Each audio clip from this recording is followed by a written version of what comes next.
안녕하세요. 자, 이번에는 그 백혈구 감소증, 호중구 감소증에 대해서 설명드리도록 하겠습니다. 이제 지난번에 이제 호중구 증가증하고 같이 연결해서 해야 되는데 좀 양이 많으니까 또 중요하잖아요, 그렇죠? 호중구는 증가든 감소든 중요하고 특히 이제 지난 시간에 좀 말씀드린 것처럼 호중구는 이 백혈구의 의미가 첫 번째 목적은 그죠 건강 상태, 그죠? 아픈지 안 아픈지 이렇게 파악을 하는 건데. 다른 그 요소들에 의해서 예를 들어서 임상 소견이라든가 뭐 내원 목적 뭐 이런 걸로 인해 이런 거에 의해서 이미 아픈 게 결정이 났다. 그러면은 그 다음은 뭐라고 그랬냐면 그쵸? 백혈구에서의 의미는 예후가 나쁜 변화가 있는지 없는지를 찾아보는 거라고 그랬죠. 그 중에 하나가 뭐 퇴행성 핵 좌방 이동도 있고 뭐 등등 말씀드렸는데 그 중에 하나가 바로 이제 호중구 감소증일 수 있기 때문에 그래서 또 중요한 의미가 있긴 하죠. 그래서 호중구 감소증을 어떻게 접근해야 되는지 설명드리도록 하겠습니다. 또 예, 이제 결과를 드리면 예, 이거는 이제 아마 스몰 애니멀 예, 클리니컬 다이그노시스 바이 레보레토리 메소드라는 책일 걸로 알고 있는데 그 책에서 이제 이렇게 좀 정리를 해놓은 게 있습니다. 네, 여기 테이블을 쭉 보시면은 크게 이게 카테고리를 나눌 수가 있어요. 뭐냐면은 크게 이렇게 자, 네 가지를 먼저 좀 보여드리고 자, 크게 뭐냐면은 소모성 소모 어딘가 국소염증이 있는데 되게 심하기 때문에 그걸로 인해서 압도되어 가는 상황에서 호중구 감소가 나타날 수가 있습니다. 이런 경우는 이제 예후가 안 좋은 경우죠. 그렇죠? 그 다음에 이제 생산에 문제가 있는 경우, 여러 가지 원인에 의해서, 기저 원인에 의해서 생산에 문제가 있어서 호중구가 결과적으로 감소하는, 아무래도 이제 극심한 소모인 경우보다는 그래도 좀 낫긴 하겠지만, 이 생산 장애에 의한 골수가 문제가 돼서 호중구가 감소하는 것 또한 그렇게 예후가 썩 좋은 거는 아니긴 하죠. 네, 원인에 따라서. 자, 원인별로도 접근을 할 수가 있는데 원인별로 보면 크게 카테고리가 이 네 가지가 됩니다. 그래서 이제 항상 어떤 환자가 이제 내원을 했는데 호중구 감소가 있다. 그러면 항상 이 네 가지를 머릿속에 넣어두는 거예요. 아니면 크게 소모냐, 골수 쪽의 문제냐, 이런 거. 이것도 사실 이제 접근하는 몇 가지 원칙이 있기는 한데, 자, 원인으로는 뭐냐면 감염증인지, 그 다음에 중독증. 보통은 이제 히스토리 테이킹을 해보면 되죠. 그렇죠? 약물 처치한 경력이 있는지 없는지 체킹을 해보면 되고, 그 다음에 또 요즘은 왜 이제 보호자들이 약국에서 그쵸? 임의로 약을 사가지고 먹이는 경우도 있기도 하니까 그런 히스토리까지 포함해서 쭉 이제 살펴볼 필요가 있고, 그 다음에 이제 종량에 의해서 종량이 골수에 영향을 미쳐가지고 골수를 좀 황폐화시켜서 호중구 생성이 감소하는 경우도 있을 수가 있습니다. 그 다음에 이제 맨 마지막에 이것저것 다 빼고 나서도 도대체 설명이 안 된다. 그럴 때는 면역 매개성. 예. 자, 이제 이런 경우는 보통 다 뭐냐면은 이제 문제가 있는 경우죠. 임상 증상이 있는 경우입니다. 근데 임상 증상이 없이 이렇게 호중구가 감소된 경우가 있을 수가 있어요. 첫 번째가 뭐냐면 바로 이 고양이인데, 고양이 요즘 이제 이디오패식 펠라인 뉴트로페니아다 이렇게 얘기합니다. 실제 이제 임상 나가보시면 알 텐데, 특히 뭐 이제 중성화 수술을 하러 온 암컷 어린 고양이에서 보면은 WBC가 이유도 없이 이렇게 낮아요. 근데 뭐 임상소견상 무슨 문제가 있는 건 아니거든요. 자, 이런 경우 스트레스 받아가지고 이렇게 낮을 수 있다는 얘기가 있습니다. 그래서 요즘 이거를 아예 이디오패식 펠라인 뉴트로페니아다 이렇게 붙이고 또 하나 제가 여기다 적진 않았지만 특히 이제 개에서 보면 이제 나이가 들면서 뭐, 고양이도 마찬가지긴 하겠지만, 나이가 들면서 개에서 WBC가 낮은 경우, 특히 호주가 낮은 경우가 있을 수가 있습니다. 반복해서 몇 번 검사해도 여전히 비슷한 수준이면서 임상, 소견상 뭐 특이사항은 없는 이런 경우가 있는데, 그런 경우는 뭐냐면, 원래, 그렇죠? 원래 낮을 수 있는 거죠, 원래. 이 레퍼런스 레인지라는 것이 뭐냐면, 아시죠? 그 총 레인지에서 95%, 너무 낮은 거, 2.5%, 그렇죠. 너무 높은 거 2.5% 빼고 나머지를 이제 레퍼런스 레인지로 잡는 거니까 이 레퍼런스 레인지가 절대적인 게 아닌데 자꾸 이거 비교하다 보면 뭐냐면 레퍼런스 레인지가 절대시 되는 거죠. 그렇죠. 그래서 이것에 들면은 정상, 무조건 정상. 그렇죠. 이거 벗어나면 무조건 문제. 근데 그게 아닌 거예요. 그렇죠. 이게 레퍼런스 레인지를 벗어났다 하더라도 그렇죠. 그 개체에서는 그냥 원래 이렇게 낮은 값일 수도 있는 거예요. 그렇죠. 그런 경우도 있을 수도 있다. 하여튼 개괄적으로 좀 설명을 드렸고요. 자, 이 호중구 감소증에 대해서 일시적인 경우도 있을 수는 있습니다. 일시적인 경우. 근데 사실 뭐 임상에서 이런 경우를 보기는 쉽지는 않아요. 쉽지는 않은데 이런 경우 일시적으로 호중구가 감소하는 경우도 있을 수도 있다는 거, 있을 수도 있다. 자, 이것은 뭐냐면은 뭐 그 아파서 오긴 했지만 그렇죠? 이 호중구 감소를 유발시키는 원인이 있는지를 모르고 보호자는 사실은 다른 목적 때문에 내원했던 거예요. 다른 목적 때문에 내원했다. 예를 들어서 예전에도 그런 경우 가끔 있는데 피부병 때문에 이게 왔는데 보니까 애가 좀 열도 있고 좀 그래요. WBC 검사해 보니까 또 낮아요. 그래서 한번 초음파 돼 보니까 자궁이 지금 막 커지기 시작하는 이런 단계. 예, 아시겠죠? 다른 목적으로 내원했는데 사실은 호중구 감소를 유발할 수 있는 이런 이제 급성적인 원인이 있는 경우에 이렇게 일시적으로 감소할 수가 있습니다. 보통 이제 아급성기에 이렇게 나타난다고 보는데 요것이 이제 설명을 좀 드리도록 하겠습니다. 자, 일시적인 감소를 이제 우리가 이렇게 분류합니다. 내독소성, 그렇죠? 엔도톡세믹, 그렇죠? 그러니까 이제 뭐 그람 네가티브 같은 세균 감염증이 있는 경우죠, 그렇죠? 있는 경우 아니면은 그 다음에 아나필렉식 쇼크라고 하는데, 그렇죠? 일종의 과민 반응인 거잖아요. 사실 뭐 이제 미국 쪽의 텍스트북에서는 이 아나필렉식 쇼크에 대한 언급은 이제 거의 없고 이것은 주로 이제 유럽 쪽에서 이제 주로 언급이 되는데 하여튼 일시적인 호중구 감소도 있을 수도 있다. 자, 이 일시적이라는 얘기는 뭐냐면은요, 지난 시간 내용을 좀 잠깐 기억을 해보시면 될 텐데, 뭐냐면은, 자, 이렇게, 예를 들어서 이제 파이오메트라가 시작이 된다 보시면은, 자, 파이오메트라. 자, 이제 파이오메트라가 이제 여기 되기 시작했으면 여기서 이제 신호가 가겠죠. 그렇죠? 그러면은 이제 호중구들이 이렇게 CNP에 있다가 어떻게 되냐면 이제 나가기 위해서 바로 이제 MMP로 또 이동을 하게 됩니다. 다 MMP로, 이런 식으로 MMP로 이동을 하게 돼요. 그리고 골수에도 이제 신호가 갔으니까 뭐 새로 만들어진 건 아니더라도 골수에도 보면 스토리지 풀이라서 이제 오분 대기조가 있잖아요. 그렇죠? 그럼 이제 얘네들이 CMP로 이게 릴리즈가 됩니다. 그런데 지금 이 신호가 이제 급박하니까 어떻게 되냐면 트랜sit 타임이 또 매우 짧아지는 거예요. 이렇게 짧아지면서 바로 MMP로 들어가게 돼버린다. 그러면 이제 우리가 이렇게 검사했을 때는 어떻게 되냐면 이 CMP 쪽이 살짝 비어 있는 상태가 돼버리는 거예요. 제 나름으로 약간 혈관의 공동화 현상이다. 일시적으로 이렇게 얘기를 하는데 아시겠죠? 초기에 이런 상황이 나타날 수 있는 거예요. 이럴 때 타이밍이 맞아가지고 우리가 딱 이제 CBC 검사해 보면은 CBC 검사에서 뉴트로필이 낮은 경우 또는 정상일 수도 있고요. 정상이거나 낮은 경우가 있을 수도 있다. 그러다 요때가 이제 바로 요 그래프상에서 이제 요 단계가 되는 거예요. 그런데 이제 이 환자는 지금 이 파이오메트라라는 것은 잠깐 생겼다 없어지는 게 아니라 계속 더 심해질 거 아니에요. 그렇죠? 자, 그렇게 되면 어떻게 되냐면 보통 골수가 반응을 해서 이렇게 이제 증가하게 되는데 이게 이제 처치가 안 되고 이제 상태가 완전 심각하게 뭐 복막염까지 오고 뭐 SIRS 같은 이런 증상까지 MODP나 이렇게 오게 되면 나중에 어떻게 되면 환자가 더 이상 골수에서 이제 반응을 해도 힘들고 이제 반응도 이제 못하는 상황까지 오게 되면 이제 점점 절대적으로 수치가 감소하는 이런 상태가 이제 오게 되는 거죠. 그렇죠? 요 단계가 보통 이제 아급성기라서 아급성기. 사실 요때는 어떤 전체적인 호중구 수에는 변화가 없다. 이제 어떤 개념이냐면, 그렇죠. 여기서도 이미 이 적혈구도 우리가 재생성이 이제 원활하게 일어나려면 시간이 좀 필요하다고 그랬죠. 백혈구도 마찬가지입니다. 그렇죠. 그러니까 이제 자궁 축농증이 생겨가지고 신호를 보낸다고 해서 바로 만들어지는 건 아니고 그냥 골수에 만들어졌던 것이 그냥 어떻게 보면 위치 이동을 하는 거잖아요. 그렇죠. 혈관 안에서도 CMP에 있던 것이 MMP로 이동하는 이런 위치 이동. 그러니까 이제 전체 호중구 수의 변화는 없이 혈관 안에서 그렇죠. 이렇게 위치 이동에 의해서 일시적으로 수가 감소하는 단계이기 때문에 우리가 이제 일시적 호중구 감소다 이런 식으로 얘기를 합니다. 골수에서 릴리즈 되는 것보다는 마지네이션, 이미그레이션, MMP로 이동이 급박하게 일어나고 트랜스 타임도 짧아지기 때문에 우리가 주사기를 넣었을 때 컬렉트 되는 호중구의 수가 줄어들게 된다. 근데 보통은 이 엔도톡신은 지속적으로 분비가 되고 작용하기 때문에 그렇죠? 또 골수도 이제 가만히 있을 수 없고 또 준비 워밍업이 돼가지고 이제 만들기 시작하거든요. 그럼 보통은 리바운싱 뉴트로필리아 이렇게 증가하는 단계가 보통은 대부분 다 뒤따르게 된다. 근데 이것도 타이밍이 만약에 안 좋고 뭐 너무 방치됐다 이런 경우는 그냥 여기서 리바운딩도 안 되고 그냥 상태가 악화되는 경우도 있을 수도 있어요. 사실은. 근데 대체로는 이제 리바운딩을 한다. 그래서 주된 변화는 CMP에서 MMP 좀 더 여기다 하나 더 추가한다면 뭐냐면 트랜시 타임이 급격하게 감소한다.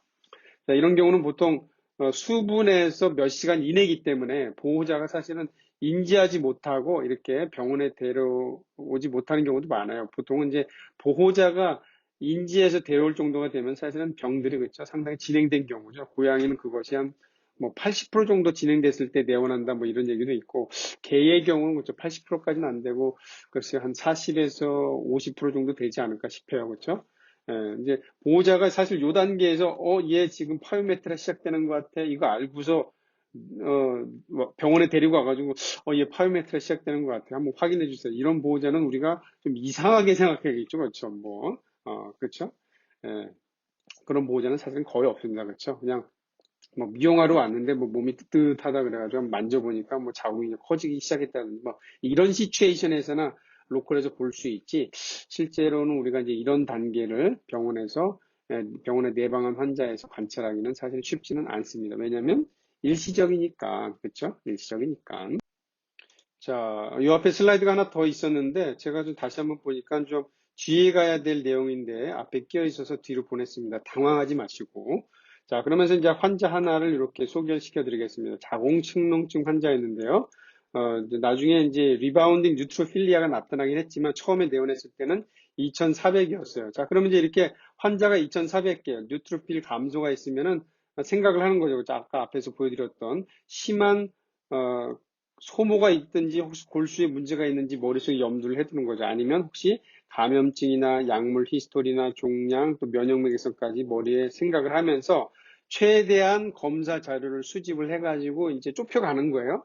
좁혀가는 건데 보통 이제 학교에 이제 내원을 하게 되면은 뭐 초음파 방사선에서 이제 두루두루 다 살펴보게 되잖아요. 그렇죠. 그게 이제 좋은 점도 있고 나쁜 점도 있긴 한데 사실은 이 환자 제가 아무리 따져봐도 이 아래쪽 수치도 사실 뭐 만만치 않은 수치들이긴 한데 요것은 이제 다른 원인이 있었던 거예요. 그러니까 이제 제 기억에 이 환자가 다른 원인 때문에 이렇게 내원을 했다가 다른 원인 때문에 내원했다가 뭔가 좀 문제가 있는 것 같아서 검사하다가 이제 초음파 검사에서 뭐가 발견이 됐냐면 자궁이 이제 막 커지기 시작하는 것을 발견을 한 거예요. 그때 이제 저는 임상병리실이니까 이제 대학원 때 WBC가 이제 감소된 거를 체크를 했고 그래서 머릿속에 이런 것들을 예상을 하고 아하 이거 문제를 어떻게 찾아야 되는가 하면서 이제 내려가고 있었는데 이미 이제 초음파실에서 얘 자궁이 커지고 있어 그래가지고 주치의하고 이게 얘기가 되고 있는 상황. 이 환자가 이제 나중에 리바운딩 뉴트로필리아가 나타났었습니다. 지난 시간에 이제 코중구 증가증 중에서 제가 그 CRP 얘기할 때 파이오메트라 60마리 기억나시죠? 그 중에서 어땠어요? 한 20마리가 정상이거나 감소한 경우가 있다 그랬는데 그렇죠. 그 중에는 이제 어떤 경우가 있냐면 다시 한번 그 앞에 그래프를 또 설명을 드리면은 설명을 다시 좀 드리면은 뭐냐면은 네. 그 중에는 이제 어떤 거냐면 이 환자들이 이 20마리가 다 지금 말씀드리는 이런 단계의 악읍성 단계는 아닐 수 있겠지만 많은 케이스가 그렇죠. 많은 케이스가 아마 2단계에서 관찰됐을 가능성도 높다 이런 얘기예요. 그렇죠. 아마 그런 환자들은 대부분 뭔가 다른 원인 때문에 병원에 내방했다가 이렇게 우연히 발견하게 된 개로서는 사실 다행이긴 하죠. 그렇죠. 파이오메트라 이게 정말 심각한 염증 상황입니다. 그렇죠? 예를 들어 체중이 한 뭐 3, 4kg, 5kg 정도 되는데 자궁이 한 1kg 정도 되게 막 이렇게 농이 꽉 차 있는 거잖아요. 그렇죠? 그럼 얼마나 그 전신에 미치는 영향이 심각하겠어요? 사실은 이제 나중에 후유증도 이게 만만치가 않고 어, 롱텀 모니터링을 해보면은 이제 자궁축농증 한번 겪었다가 알았던 환자들 중에는 이미 여러분도 아마 요번에 이제 코로나 환자 중에서 왜 그 백신 접종돼가지고 그 사이토카인 폭풍이라는 얘기 들어보셨죠? 이 사이토카인에 의해서 또는 염증 부산물에 의해서 이 희생되는 오간들이 사실 되게 많아요. 그러니까 이제 파이오메트라가 지속된 동안만큼 노출된 장기들이 나중에 손상이 돼서 기능 이상이 오거나 그런 게 있는데 파이오메트라 같은 경우에는 이제 나중에 그 키드니 디지즈가 나중에 만성적으로 발생하는 예가 의외로 많은 걸로 알려지기도 하고 그렇습니다. 네. 하여튼 이렇게 이런 파이오메트라 같이 이렇게 아주 심한 감염성 질환의 악읍성기 단계에서는 일시적으로 위치 변동에 의해서 뉴트로필이 감소하는 경우도 있을 수가 정상일 수도 있어요. 정상일 수도 있고 감소할 수도 있고 어쨌거나 그것은 CMP에서 MMP로 이동하는 이 변화가 있기 때문에 나타난 변화다. 이렇게 이런 게 있을 수 있다는 거를 이제 말씀을 드릴게요. 자, 일시적, 아프지 않은데 일시적인 거, 네, 개에 대해서는 또 뭐, 맨 뒤에 가서도 한 번 더 말씀드리긴 할 텐데, 이제 고양이에서 아까 말씀드렸죠. 이디오패식 펠라인 뉴트로페리아다 이렇게 해서 따로 분류하는 게 있습니다. 건강한 고양이, 예, 발정대와 관련해서 이런 경우가 꽤 많고요. 중성화나 건강검진차 이제 내원했는데 병원에 오는 것 때문에 이제 스트레스 받아가지고 그런 애들도 있을 수도 있고, 이제 안정화되면 보통 회복이 되고, 이런 경우에 특별한 임상 소견이 없습니다. 제 카페에서 검색해 보시면 이런 케이스 의외로 많아요. 네, 이렇게 특별한 임상 증상이 없는데 WHO가 너무 낮아요. 이렇게 얘기하는 경우가 꽤 있습니다. 이것을 요즘은 이디오패식 펠라인 뉴트로페니아, 네, 이렇게 생각하시면 되겠습니다. 사실 에피네피린에, 그쵸, 이렇게 긴장 스트레스 상태가 되면 에피네피린에 의해서, 그죠? MNP에서 CNP를 이동하니까 뉴트로필이 증가한다 이렇게 배웠는데 오히려 감소하는 경우도 있다. 아마 이렇게 반대로 작용하는 어떤지 우리가 알지 못하는 그런 변화가 또 있는 것 같아요. 특히 고양이에서는. 그래서 카페에서 여기 보면 이제 2125번 글인데 거기에 보시면 WBC 어떤 선생님이 이렇게 올려줬어요. 네. 2000, 제가 올렸나? 모르겠네요. 한번 확인해 보세요. 코숏이었고요. 2살 MC였는데 2060개 이렇게. 그 다음에 4살 코숏이었는데 1800개. 뭐 그렇다고 얘가 이제 임상 증상이 있는 것도 아니에요. 그냥 이렇게 일시적인. 네. 그런데 이런 애들이 또 재밌는 게 뭐냐면 병원에 올 때마다 또 이렇게 낮은 경우도 있어요. 그렇다고 해서 임상적으로 뭐가 문제가 생기고 이런 것도 아닌데, 하여튼 고양이에서 이런 경우가 있을 수 있다는 거 말씀드리겠습니다. 자, 그 다음에는 이제 지속적인 경우, 사실 이제 이런 경우가 이제 문제가 되는 거죠, 그렇죠? 예. 그래서 이제 압도적인 염증에 의해서 이제 압도되는 경우는 좀 되게 경과가 좀 빠르겠죠, 그렇죠? 그리고 이제 쉽게 CBC 케미스트리 초음파 신체 검사 해보면은 이 압도된 어떤 염증소가 쉽게 관찰이 됩니다. 보통의 경우 뭐 자궁축농증, 심한 췌장염, 복막염, 장중점 뭐 여러 가지가 있겠죠. 그 다음에 이제 골수, 본메로가 이제 어떤 원인에 의해서, 감염에 의해서, 약물에 의해서, 종양에 의해서, 또는 드물지만 면역맥에 의해서 서프레션 돼가지고 생산이 안 되는 경우는 아무래도 듀레이션이 좀 더 길겠죠. 그렇죠? 뭐 이런 경우. 어쨌거나 둘 다 결과적으로는 뉴트로필이 이제 감소하게 되는데, 이런 것을 한번 좀 알아보도록 하겠습니다. 자, 아까 앞에서 이제 옮겨온 자료예요. 엔도톡신 뉴트로페니아다. 엔도톡신. 이렇게 복막염이라든지 자궁축농증, 뭐 폐렴, 급성 살모넬라, 이게 이제 외국에서 많이 이런 게 언급이 되고요. 심한 췌장염 등 이렇게 압도적 요구가 있으면서 생존 감소가 되는, 자, 이런 경우에 이런 환자들이 보면 이렇게 뉴트로페니아가 나타나는 경우가 있을 수가 있고, 이런 경우가 이제 예후가 좀 안 좋은 경우. 이 경우는 이제 뭐냐면 다시 그래프로 말씀드리면 그렇죠. 초기 단계에서 이렇게 일시적으로 감소했다가 증가, 리바운딩 했다가 이제 감소하는 이런 경우인데, 지금 단계는 이제 요 단계를 얘기하는 겁니다. 요 단계. 그러니까 이제 골수가 반응을 했는데, 이제는 더 이상 힘든 거죠. 그렇죠. 힘들어가지고 더 이상 이 염증상에 이제 반응하지 못하고 압도되어 가는 이런 단계. 아주 예후가 안 좋은 단계. 이렇게. 그러니까 이제 예후가 이제 이런 경우는 되게 안 좋죠. 이런 경우에 이제 도말표본 혈구가 별로 없지만 그래도 찾아서 보면은 좌방 이동도 심하고 독성 변화도 나타나게 되고, 임상 증상은 뭐 그렇죠. 멀티 오간 디스펑션 신드롬이라는 것도 들어보셨죠? MODS 또 뭐 이런 것들이 나타나게 되면서 뭐 쇼크가 와서 폐사하게 되기도 하고 하는 이런 단계. 되게 그 다음에 이제 케미실상에서 이제 글루코즈 같은 경우, 글루코즈 값이 보통은 이제 낮습니다. 염증이 심한 경우에는 글루코즈 낮는데, 글루코즈가 좀 뭐 증가된 경우도 있고, 그 다음에 이제 CRP를 같이 겸해서 검사한다 그러면 CRP가 지금 떨어지지 않고 계속 높은 값을 유지할 수 있겠죠. 그렇죠? SAA 같은 경우도 계속 높을 걸로 예상이 되지만, 고양이는 좀 특이하게 SAA가 아주 낮은 경우에도 이 상태가 안 좋은 경우도 있을 수도 있고 그렇습니다. 자, 이런 경우에는 이제 뭐 거의 다 MNP에 붙어 있고, 골수에서도 뭐 새로 만드는 게 거의 없어요. 그렇죠? 그러니까 나오는 것도 별로 없는데, 그 나오는 것도 트랜스 타임 매우 낮아져가지고, 그렇죠. 우리가 이제 주사기를 넣었을 때, 이 컬렉트 되는 것이 별로 없는 이런 상태, 상당히 안 좋은 상태죠. 자, 볼까요? 자, 세균성 복막염으로 되어나온 환자입니다. 이런 경우는 보통 뭐 파이메트라가 방치됐다가 이제 뭐 럽처가 되면서, 그렇죠. 이렇게 됐든지 아니면 이제 뭐 날카로운 이물 같은 걸 먹어가지고 장천공에 대해서 세균성 복막염이 있든지 또 뭐 사냥개 같은 경우는 사냥하다가 이렇게 막 찔려가지고 이렇게 복막염이 오는 경우도 있기도 하고 막 그래서 여러 가지 원인에 의해서 내원했을 때 일단 혈당이 30mg 데시리터였어요. 그러면은 이제 우리가 예상을 하는 거죠. 아, 요거 그쪽 또 이제 응급으로 내원했기 때문에 이게 그쵸 만만치가 않다 예상을 하는데 CBC에 보니까 이제 WBC가 일단 떨어져 있다 그러면은 여기서 이제 골수 염증 생각했을 때, 그쵸? 급성 염증일 가능성이 높다, 이렇게 보는 거죠. 디퍼렌셜은 아마 한쪽이 센 것 같은데, 밴드는 그렇게 뭐 많이 증가되지는 않았고, 세그멘트가 2,700개 이렇게 있었네요. 그렇죠? 아마 보면 이제 독성 변화도 있긴 할 겁니다. 네. 자, 이 환자가 이제 응급 내원했고, 이제 뭐 바로 사실은 이제 쇼크 상태가 빠져서 심폐소생술을 실시했지만 이제 폐사하게 되는 이런 단계. 자, 이렇게 되면은 이런 경우가 가장 전형적인 다시 한번 이제 그래프, 자, 이 그래프가 머릿속에서 떠나지 않기를 바랍니다. 자, 이렇게 봤을 때, 이런 단계로 내원했을 때, 어떻게 보면, 나름 사실은 전형적인 픽처다, 이렇게 말씀드릴 수도 있을 것 같아요. 네. 상당히 급박한 상황이죠. 예후도 그렇게 만만치는 않고, 네. 그래서, septic 쇼크가 생겼다, 이렇게 볼 수. 세균이 사실은 이제 복막염에, 세균성 복막염이 있었지만, 아마 이제 혈중에도 그렇죠. 세균이 돌아다니고, 이게 쇼크 상태로 이제 이런 걸로 이제 볼 수가 있습니다. 이런 상태. 자, 그 다음에 볼까요? 자, 이 경우는 이제 조금 이제 교통사고로 이제 내원을 했습니다. 2일 전에 교통사고 내원했는데, 처음 내원했을 때는 19,500개였고, 뉴트로필은 17,000개.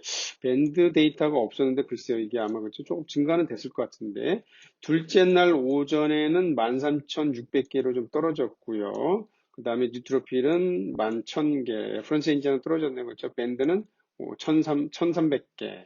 독성 변형은 2 포지티브. 오후에는 3,800개로 떨어졌고, 그렇죠? 그 다음에 오히려 세그가 밴드가 더 많네요, 그렇죠? 세그도 많이 떨어졌고, 이렇게 3개. 자, 이 케이스가 이제 어떻게 보면 이제 제가 이제 말씀드리는 건데, 그렇죠? 요 그래프에서 전형적인 단계죠, 그렇죠?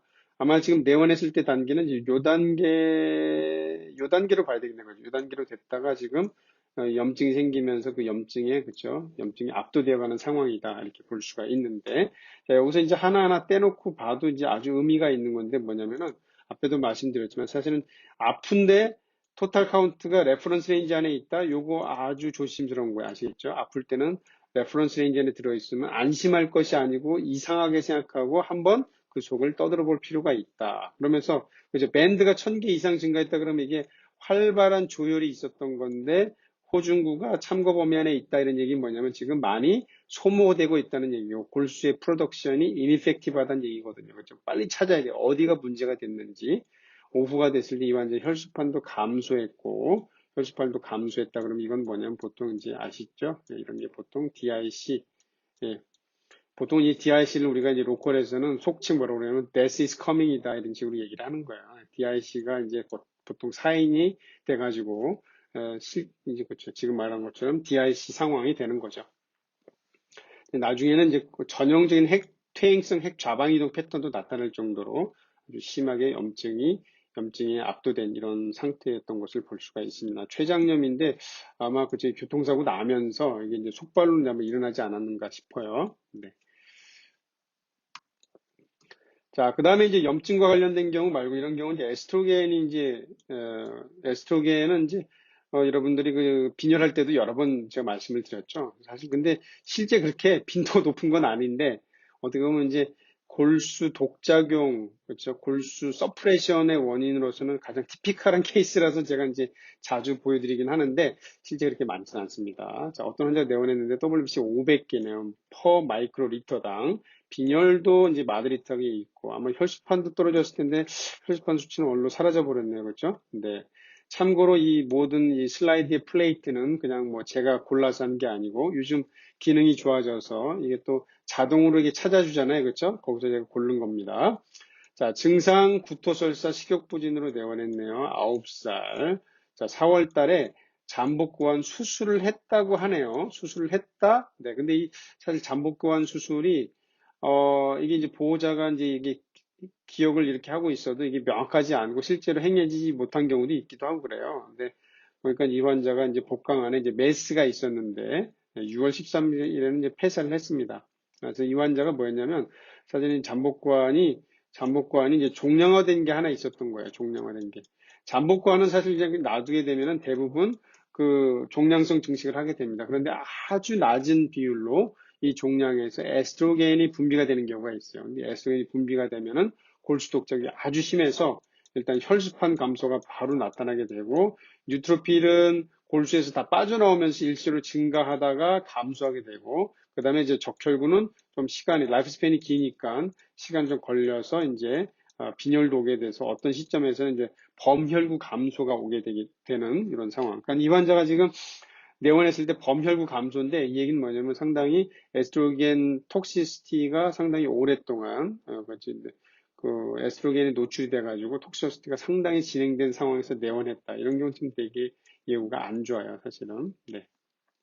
자, 이런 경우 WBC가 이제 이렇게 감소했으니까 생각을 해야 되잖아요. 그렇죠? 압도적인 소모, 그 다음에 골수 문제 이렇게 생각해야 되는데, 일단 이제 히스토리 테이킹 해봤을 때 이제 듀레이션이 길어요. 그렇죠? 그러면 이제 CBC 케미스트리 골수 쪽으로 한번 좀 생각을 하고 CBC 케미스트리 영상 검사 쭉 보겠죠. 그렇죠? 근데 이제 신체 검사 하다 보니까 복강 안에 또는 이제 인기날 쪽에 이게 이제 메스가 있다 그러면은 그거를 이제 세포학 검사를 해가지고 쉽게 접근할 수 있는 이런 경우도 있을 수 있습니다.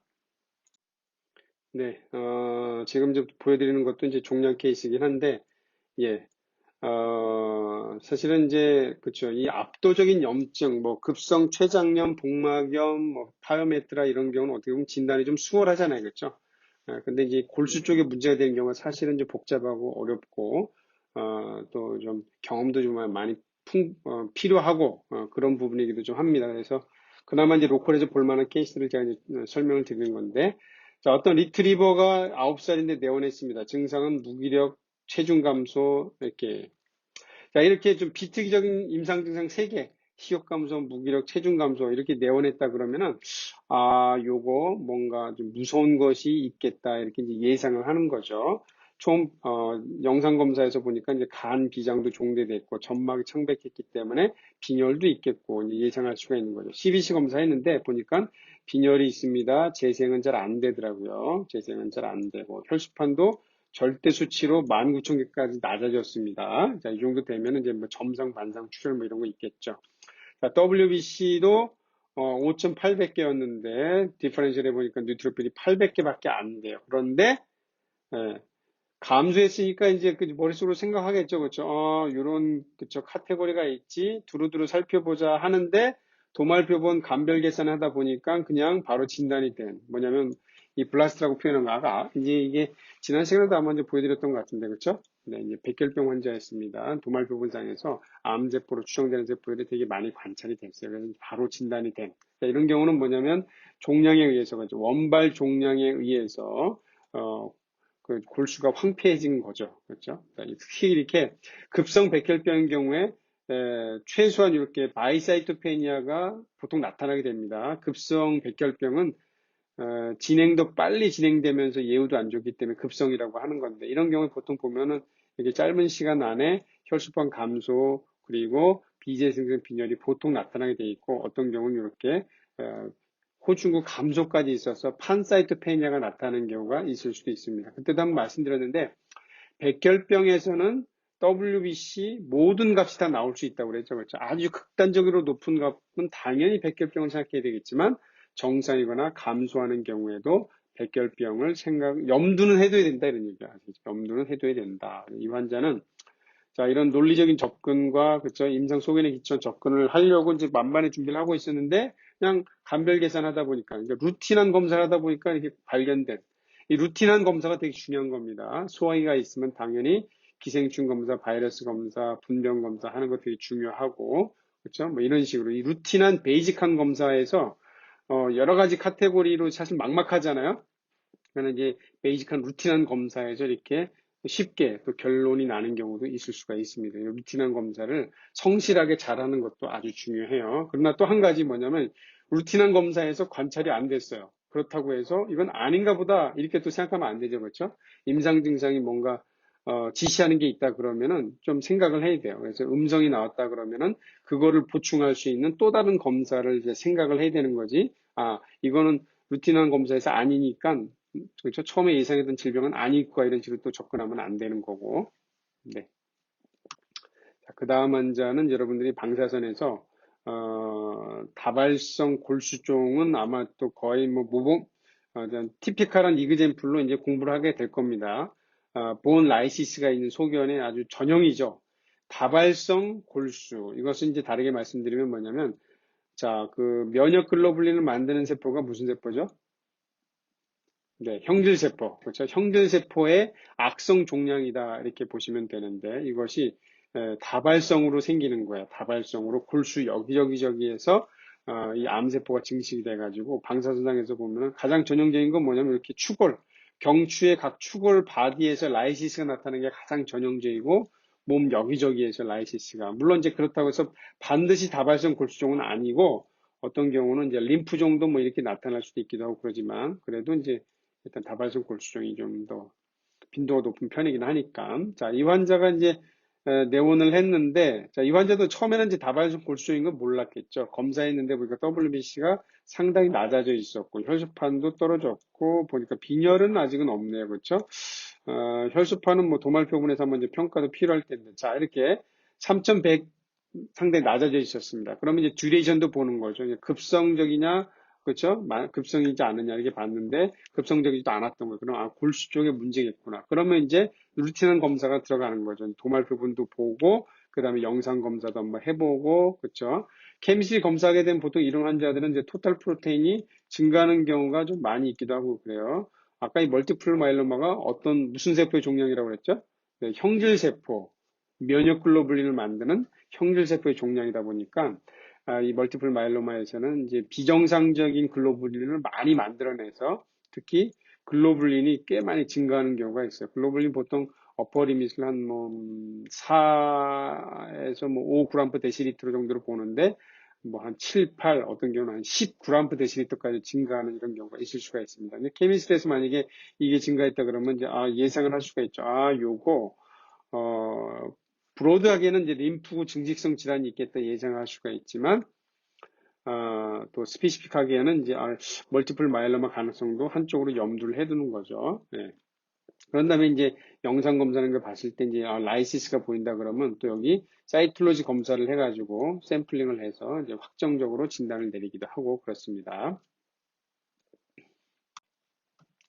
자, 약물과 관련해서는 이제 요즘은 이제 항암제, 근데 또 요즘은 항암 치료를 또 잘 안 하는 경향도 좀 있어요. 왜냐하면 이 항암제 쓰는 약이 사실 뭐 환자에게도 되게 이제 독한 거긴 하지만 이것을 다루는 수의사나 간호사 선생님들한테도 이게 되게 안 좋거든요. 뭐 에어로졸을 흡입한다든지 또는 피부에 컨택이 됐을 때 되게 안 좋기 때문에 요즘은 또 클린 벤치나 후드가 설치되지 않은 병원에서는 또 잘 안 하는 경향도 있고 그래서 요즘은 그냥 피오로, 그렇죠. 구강으로 먹을 수 있는 약, 태블릿만 이제 처방을 하든지 뭐 이 정도지 좀 잘 안 하는 경향도 있기도 하고. 근데 어쨌거나 이 항암제들은 기본적으로 무슨 약이 됐든 간에 기본적으로 이제 BAG라고 하는 그런 부작용을 갖고 있다고 이제 보통 말합니다. 자, 백인데 B는 뭐냐면 골수죠. 그렇죠? A는 알로페시아, G는 소화기.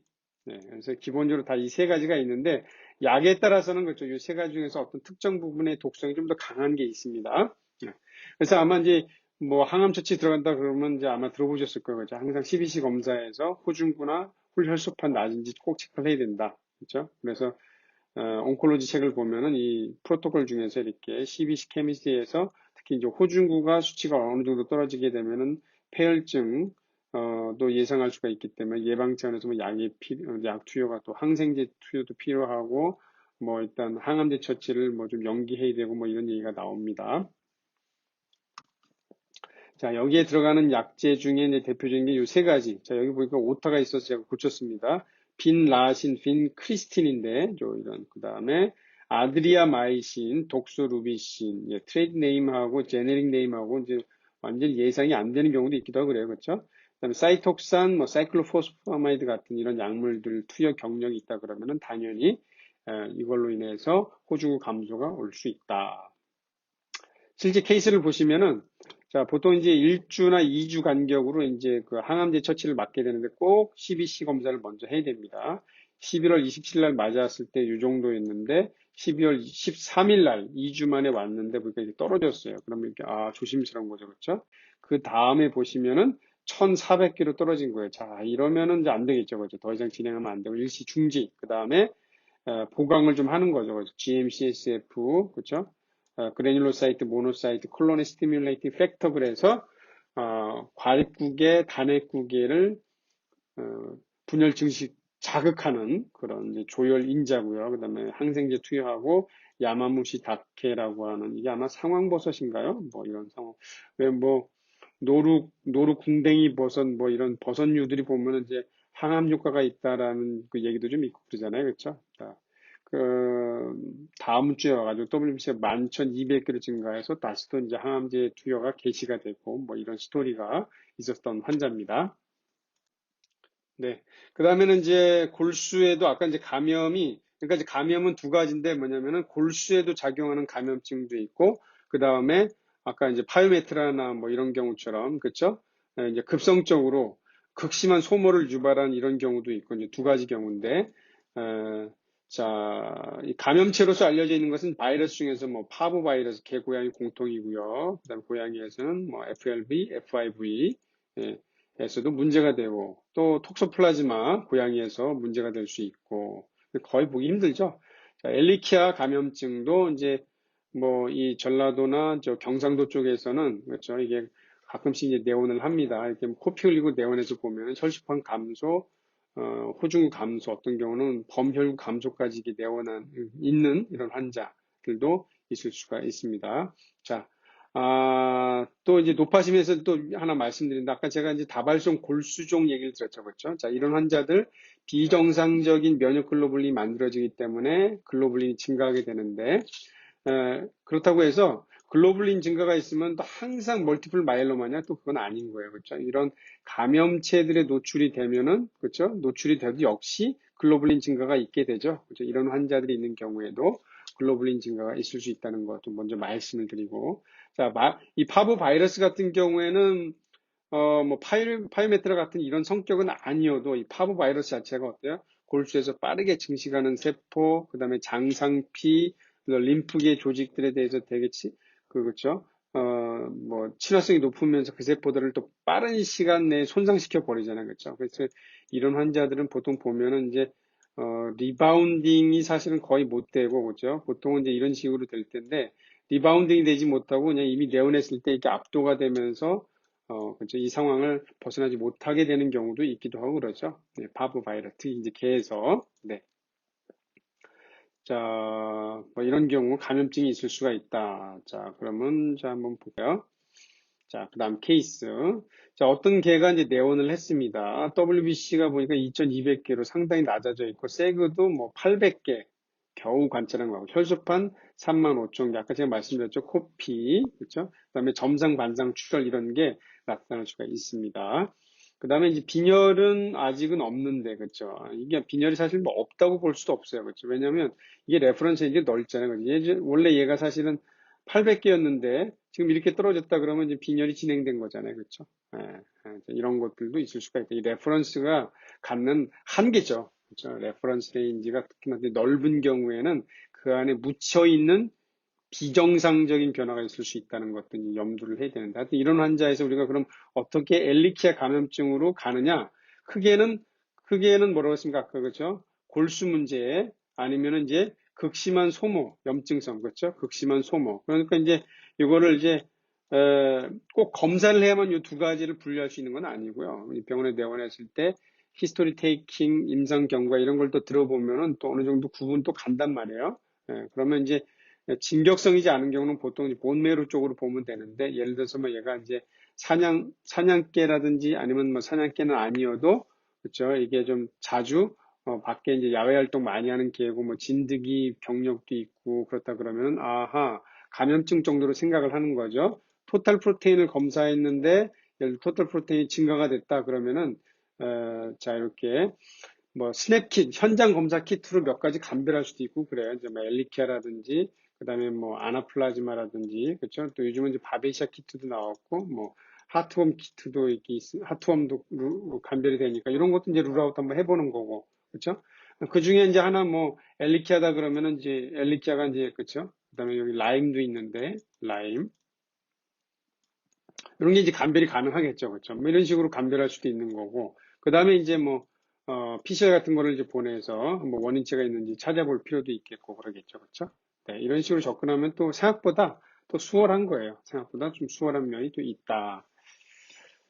자, 임상 나가서 또 경험을 해보시면 또 이렇게 지금은 막막하지만 또 이렇게 또 감이 잡히고 또 나름 그 어떤 그 프로세스가 또 이제 개념이 잡히니까요.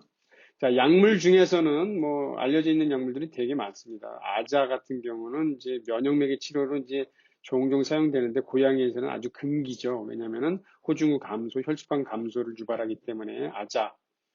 그다음에 이제 알벤다졸 이런 거 들어보셨죠? 알벤다졸 요즘은 이제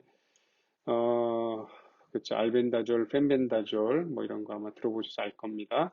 자, 세팔로스포린 같은 이런 세파계 항생제라든지 뭐 클로람, 페니콜, 사이클로포스파마이드, 독소루비신, 그리스 풀빈 같은 좀 보존적인 엔티펑걸 에이전트라든지 뭐 페노바비탈 같은 물질들도 이제 문제가 될 수가 있기 때문에 이런 거를 다 머릿속에 넣어둘 수는 없고 몇 가지는 좀 머릿속에 넣어두고 일단은 이제 문제가 생겼을 때 어떤 환자가 내원했는데 뉴트로페니아가 있다 그러면은 히스토리 테이킹 할 때 꼭 약물 투여 경력도 체크는 하는 거죠. 1988년에 어메리칸 저널 오브 헤마톨로지에서 이제 보고된 게 있는데 뭐냐면 세파에 의해서 사이토페니아가 유발된 케이스가 이제 보고된 게 있습니다. 근데 이제 면역 매개성으로 좀 보는 건데 그러니까 이때 이제 면역 매개성은 뭐냐면 세파계 항생제가 들어가면서 이 혈구들의 표면에 부착이 되면서 원래 숨겨져 있던 몰리큘들이 에피톱으로 작용할 수 있는 몰리큘들이 노출이 되면서 오토이뮨이 발생하는 뭐 이런 그 이제 히스토리죠.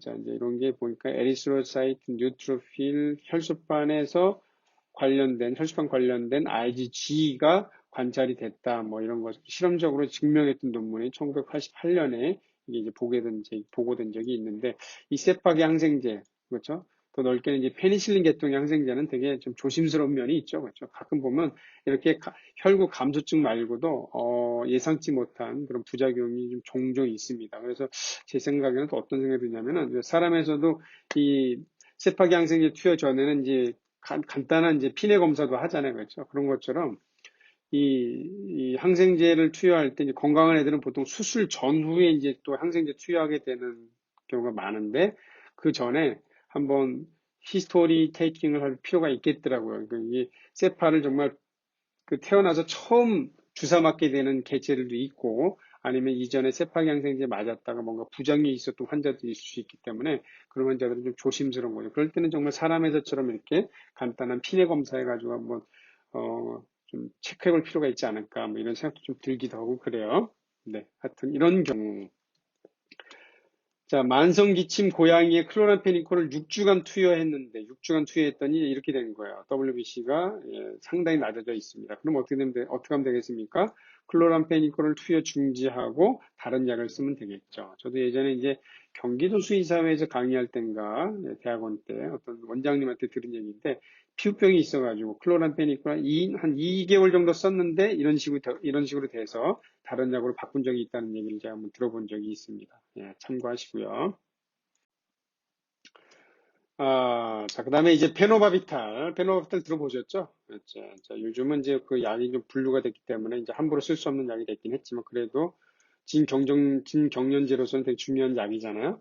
이 페노바비탈이 이제 문제가 없었던 것 같았는데 가끔씩 이렇게 보고가 됩니다. 블러드셀 디스크레지아도 일종의 이제 디스플라자인데 이 환자 보시면 WBC가 1300개, 1100개, 1000개, 1800개 그렇죠?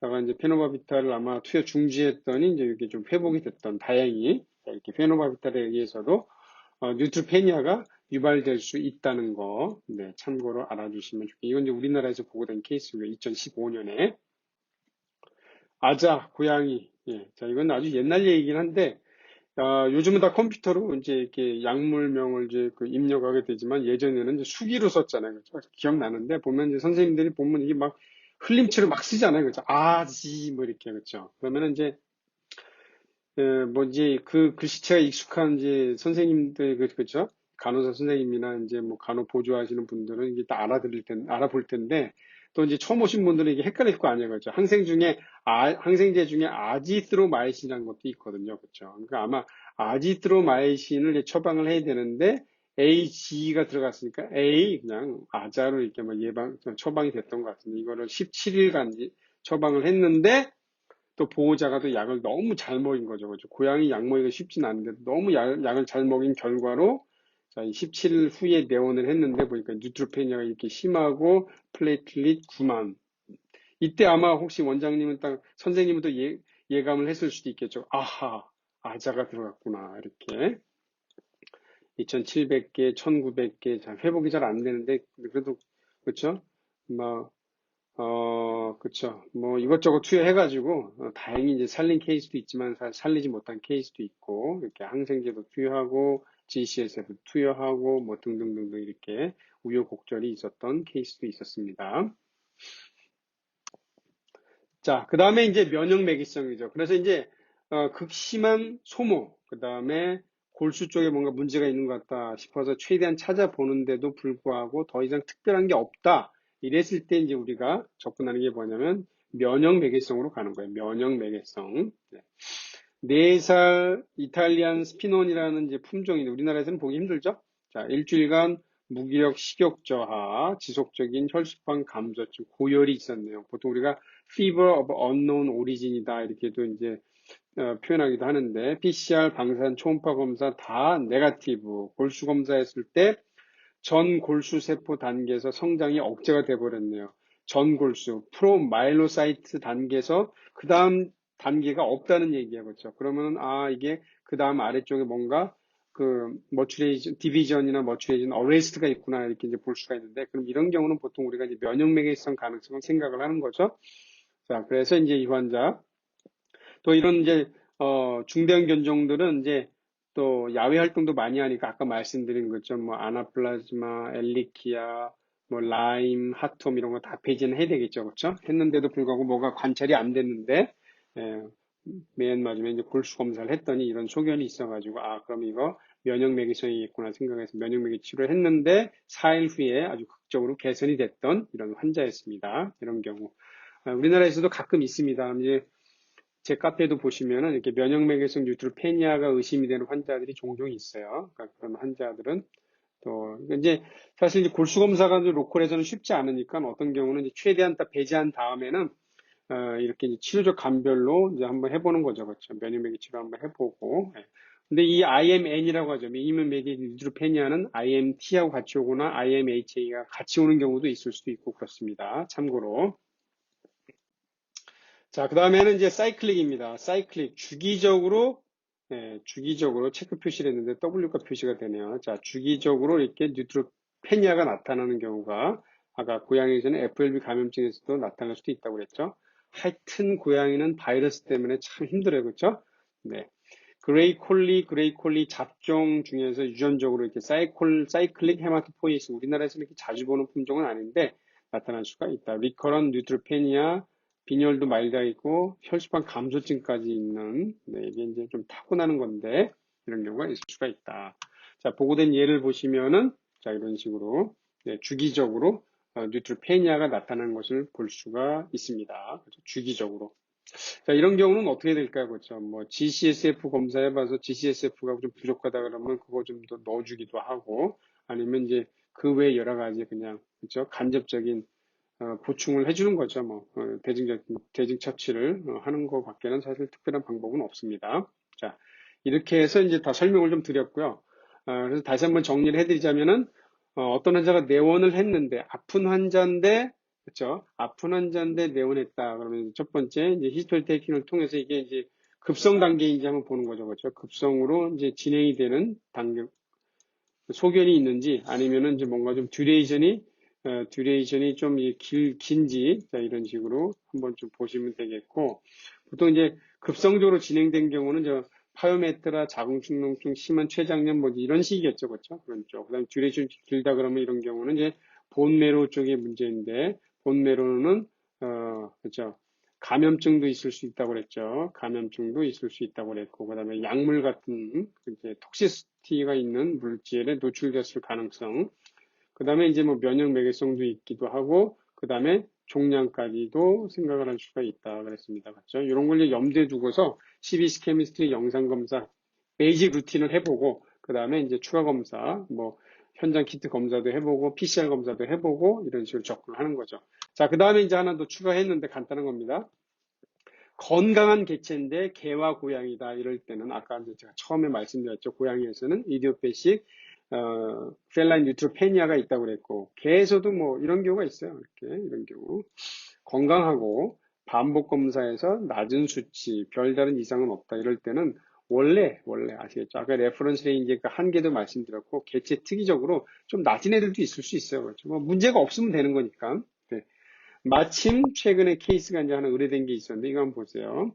자, 쿠싱 관리 중인 환자였고 T4는 계속 낮은데 유타이로이드 6 신드롬인 것 같다 이렇게 생각이 되고 CBC 검사상 지속적이라는 얘기는 뭐냐면 반복 검사했는데 뉴트로페니아가 있다는 얘기예요. 근데 특별한 임상 증상 없다. 그럼 뭐예요?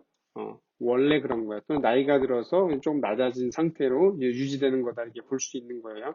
아시겠죠? 자, 이런 경우가 얼마든지 있을 수 있다. 근데 처음부터는 이런 식으로 접근하면 안 되겠죠. 근데 임상 증상이 없는 예전에 또 이제 뭐 스케일링을 하려고 하는데 나이팅게일에서 이 레퍼런스 레인지의 로어 리밋보다 살짝 낮은 거예요. 그러니까 이걸 어떻게 해야 되나? 근데 보호자가 또 간호사였거든요. 사람 간호사. 보호자는 이제 보호자가 좀 조심스러워가지고 그럼 한 2, 3주에 다시 한번 검사하자. 근데 또 비슷한 수준인 거예요. 근데 그 사이에 어떤지 임상 증상이 나타난 것도 없었고 그냥 계속 건강하게 잘 지내요. 근데 또 보호자가 또 뭐라 그러냐면 혹시 또 모르지 않냐. 뭔가 그죠? 감춰져 있는 알지 못하는 감염증, 바이러스 질환이나 뭐 이런 게 있을 수 있지 않느냐. 또 이제 2, 3주 검사했는데 또 비슷한 수준이고 임상 소견의 변화가 없어요. 자, 그럼 뭐예요? 얘는 원래 그런 거예요, 원래. 원래 그런 거고 낮아도 문제가 안 되는 거죠. 그렇죠? 그러면 이제 스케일링 해도 되죠.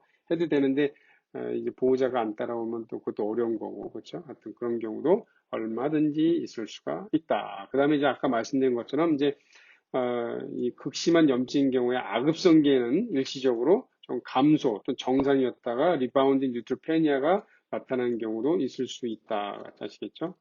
임상하면서 이제 쉽게 보기는 힘든데 뭔가 다른 목적으로 내원했다가 우연히 발견되는 경우, 특히 이런 경우가 관찰되는 경우가 가끔은 있을 수가 있다. 자, 수고하셨고요. 다음에는 이제 뭐 림프구, 단핵구, 호산구 한번 설명드리고 그 다음에 응고개까지 또 이제 설명드리는 시간을 갖도록 하겠습니다. 수고하셨습니다.